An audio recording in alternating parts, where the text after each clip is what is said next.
Good afternoon. After me, you get to go drink some coffee and take a break, so I will try to make it as brief as possible, but informative as well. My area of research is focused more on the maintenance, the sustainability of weight loss. Initial weight loss for many adults is simple, but maintaining that weight loss is difficult.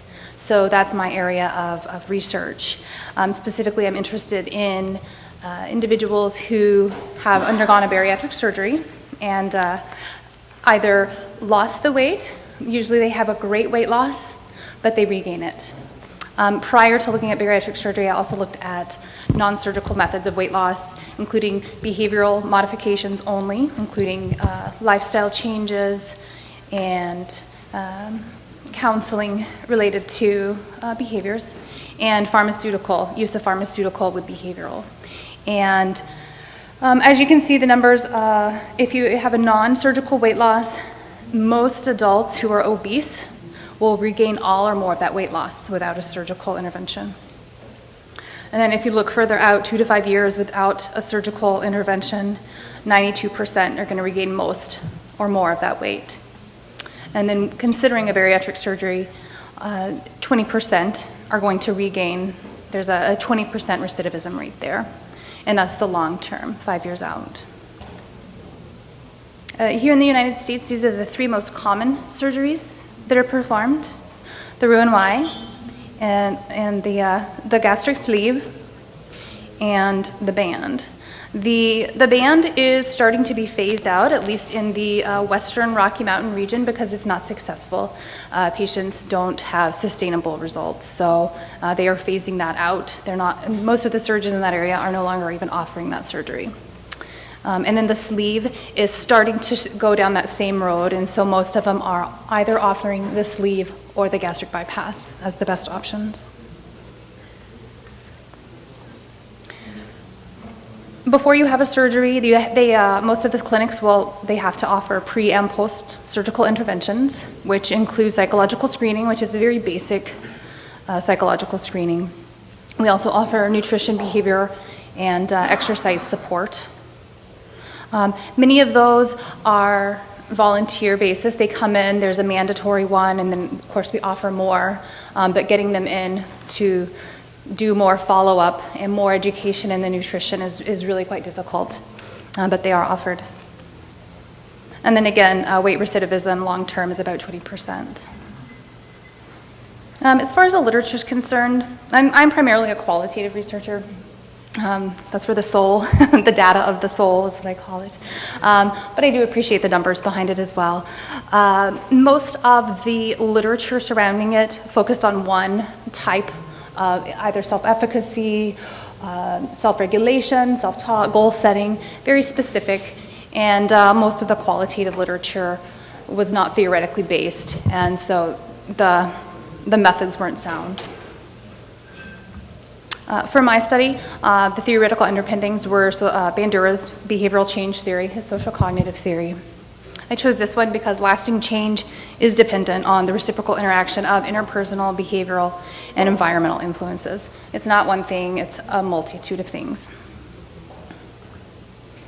The purpose of my study was to describe the experiences of adults who were successful and those who were unsuccessful at maintaining weight loss at least 2 years after bariatric surgery. So again, I really wanted to look at those who had the surgery and had a chance to really sustain that weight loss. The Bandura's social cognitive theory framed my interview guide, and those are just examples of the type of questions I asked. And I'd be happy to talk to you more about that if you're interested. The inclusion criteria, essentially they were grouped into successful and unsuccessful groups. The successful group had to have maintained 50%, at least 50% of excess weight loss. And this is the clinical definition of success and unsuccessful. Whenever I asked my participants if they felt they were successful, some of those who fell into the unsuccessful category did feel as if their surgery was successful. So that made it a little challenging as far as data analysis goes, but that's another study in and of itself. Recruitment. I recruited in the Laramie, Cheyenne, Northern Colorado region of the U.S. There's two large clinics there. I received a lot of people who were interested, but only 20 people actually committed to participating. 14 people were successful and 6 regained. And I think it is important to note that many people were interested, and I know at least 6 of the people who contacted me, 6 additional people, had regained weight. They just couldn't commit to that interview. So talking about their weight was considerably emotional for them, and so they weren't comfortable with it. For the findings, these interviews with the successful participants, I could usually tell. I didn't know right away walking into the interview if they were successful or unsuccessful. I had them fill out their data form, and then I didn't look at it. But I could pretty much tell, by the end, I could tell right away if they were successful or not, just based on their attitude and their general, how they perceived themselves, their level of confidence. They were upbeat, and they always had a positive outlook. I don't expect you to be able to read that, but this is just a basic demographic data that was collected. The average age of my successful participants was 47, the youngest was 29, and the oldest was 73. 11 were females, and 3 were males. Most participants were married Caucasians who had a college degree and considered themselves to live in a suburban community. And then this is their surgical weight information. Essentially, all of these participants were at least 30 months post-surgery and an average of 60 months, so they were well past that initial weight loss phase. 9 of them had the Roux-en-Y, 1 had the sleeve gastrectomy, and 4 had the adjustable band. An average of 147 pounds was initially lost, with an average of 22 pounds regained. So this resulted in a maintenance of 125 pounds. So that was fantastic for them.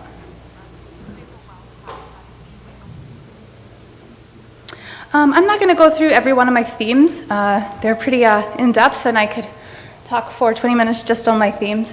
But essentially, these are what they look like, an overview of them. For the most part, these individuals, they decided to have the surgery for health-related reasons. A lot of them saw their parents going through difficulties. One woman saw her mom pass away at the age of 72, and she suffered greatly, and she did not want to go down that path. So that was her decision to have the surgery. Not all these participants had comorbidities. A lot of them foresaw those coming, though. They knew that was coming down the line, and so that's why they went ahead and had the surgery. The surgery did deliver them an increase in energy, increase in physical ability. A lot of them were able to play with their children again or their grandchildren and able to live the lives they really wanted to live. And then support. Support, they considered the support systems to be the most critical piece of the puzzle. A lot of the individuals lost marriages because the one individual would start to lose the weight and their spouse would almost sabotage their efforts. I don't know, some said they were jealous, and so they would try to continue to bring in those bad foods. And so these individuals were able to get rid of those toxic relationships and replace them with healthy relationships. And the staff, the honest professionals at the bariatric clinic, also made quite a few referrals for them out to family practitioners. So.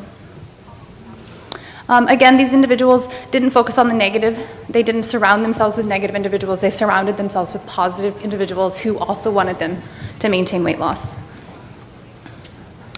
After the surgery, they described a void. The food for them was an addiction, and they didn't recognize that addiction.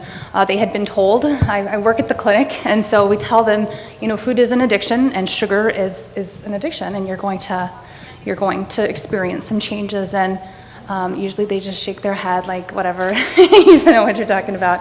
And then after the surgery, they realized that, oh wow, you were right, it was an addiction. And so they did have to go through a detox period, and that was really rough.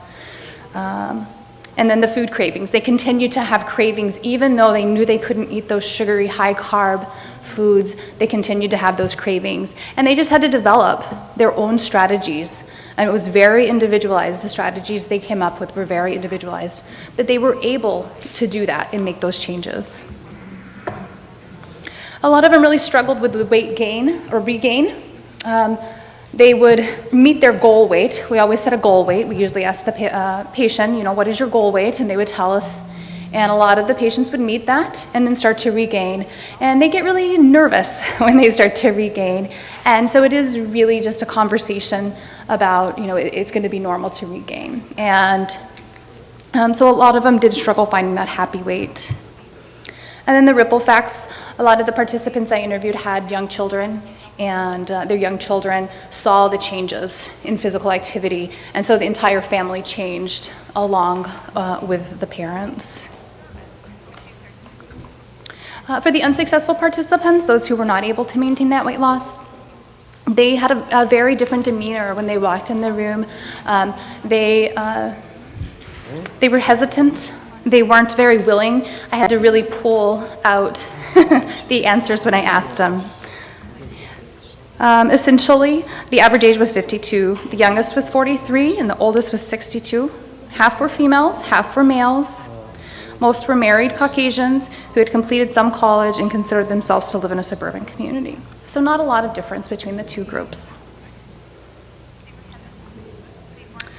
These participants were 28 months, at least 28 months post-op, and about average of 63 months altogether. 3 of the participants underwent the Roux-en-Y, 1 had the sleeve, and 2 had the adjustable band. An average of 123 pounds was initially lost, and an average of 54 pounds regained. And this resulted in 69 pounds of weight loss maintained, so considerably less than the other group. And one participant regained all of his weight. And in fact, he actually regained more.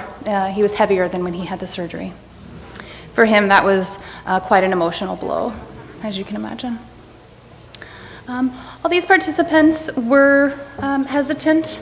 They all had a spirit of they're not done giving up, they're going to continue to try.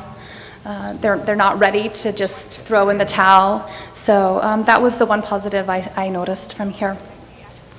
Again, all of these participants underwent the surgery to be more active for health reasons. So they all had, both groups had the same motivations, and they were all ready to engage in a healthy lifestyle prior to surgery. The lasting changes, they did make lasting changes in the amounts of food they ate. Although it wasn't enough of a lasting change, they did see it as some beneficial, as some benefit to making some of those changes, even though they couldn't commit to making all of the changes. And overall, their activity did increase.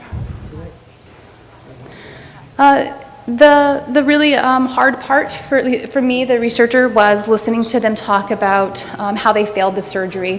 When I would ask them, do you feel as if your surgery was a success? They would say, yes, my surgery was a success, but I failed the surgery.